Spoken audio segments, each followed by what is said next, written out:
You ever wake up one morning thinking it's just another Tuesday, coffee, emails, maybe mow the lawn if you feel ambitious, and then by sundown, you've got half the neighborhood filming a woman get cuffed in your driveway?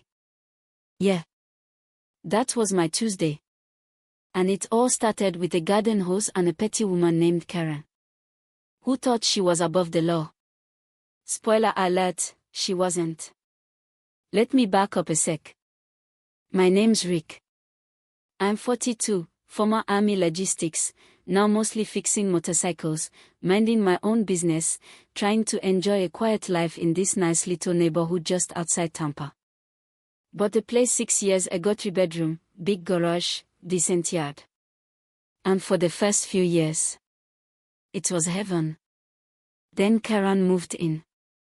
Now, if you've ever lived in a suburban HOA, you already know the type: clipboard, sunglasses, smug little walk like she owns every blade of grass. Karen didn't just follow the rules, she wrote her own version of them and stapled them to every front door like it was the gospel.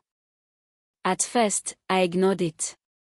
Rick, just lay low, I told myself. She'll get bored. But she didn't. She escalated. First, it was a warning about my garbage being said they were out 6 minutes past regulation pickup. Then it was the American flag on my porch. Apparently, it was too large for aesthetic conformity. The last straw. She reported my niece for loitering because she was chalk drawing stars on my driveway. That's when I realized. She wasn't just annoying. She was dangerous with a clipboard. But the real story starts the day the pipes backed up. There'd been heavy rain all week, and I noticed something weird. My garage kept getting wet along the back wall, but the drainage was fine. So, I checked the HOA maintenance records. They hadn't cleaned the retention system in over a year, even though we all pay for it. I brought it up at the monthly meeting. Politely. Karen gave me that look, you know, the one chin up, voice sweet, but I screaming, how dare you challenge my little kingdom. She brushed it off, said it was under control. 2 days later, I get a citation for unauthorized equipment storage. Wanna know what the equipment was? My lawn chair. In my backyard. Hidden from the street. I laughed. Then I got mad. So, I did what anyone with a little military background and a healthy dose of curiosity would do: started paying attention. And what I found? Karen wasn't just power tripping. She was cooking the books. The HOA fees we all pay every month, $312 per household, they weren't going where they were supposed to. No maintenance logs, no contractor invoices. I ran the numbers with a buddy who does accounting for small businesses. About $18,000 a year. Missing. Now here's where it gets fun. I filed a quiet complaint with the county. Nothing flashy. Just nudge them to look closer. Meanwhile, I installed a few cameras around my garage. Legal, pointed at my property, not hers. Just in case. Because something told me she'd push back. And oh boy, did she.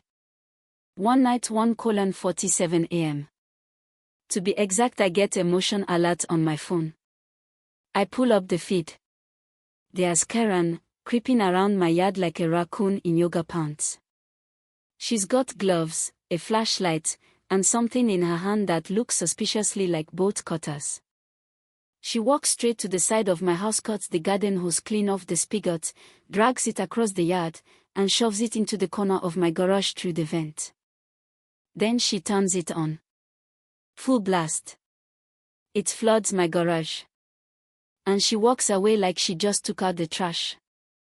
I swear, I just sat there staring at the screen like, is this real life?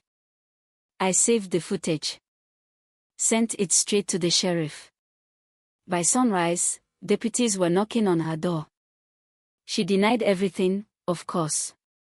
Claimed it must have been neighborhood kids. But the video? Clear as day. And then, twist of all twists, the deputy recognized her from another case. Turns out, Karen had done this before. In her last neighborhood. A civil suit, quietly settled. Same MOA penalized the HOA, push people out, flip the properties. And guess who owned a real estate LLC registered under her cousin's name? Karen. So now we're in full-blown investigation territory. County, HOA board, sheriff's office. I keep quiet, don't tell us all. But Brenda, one of the older neighbors, sharper than she lets on. She notices the deputy visiting me a lot. One day she knocks on my door and says, "You know she poisoned my hydrangeas, right?" I blink. "Come again." "Yeah," she says, dead serious. They were pink.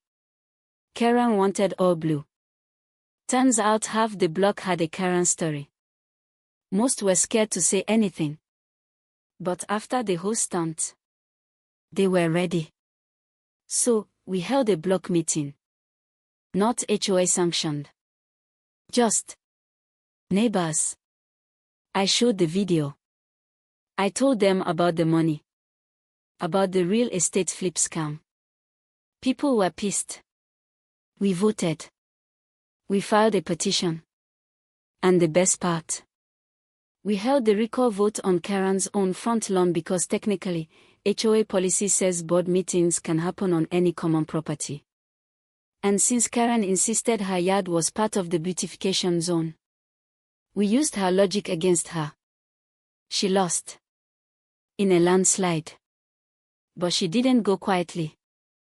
The next day, she drove through the neighborhood screaming from her car with a bullhorn about traitors and neighborhood decline. That afternoon, the sheriff showed up again, this time with a warrant. The charges: trespassing, vandalism, embezzlement, harassment. And a pending civil suit from 3 neighbors. She was cuffed right there in front of her ornamental mailbox. And the whole street watched. Some folks clapped. Others filmed. Me. I just leaned on my porch rail, sipped my coffee, and thought, well, that escalated.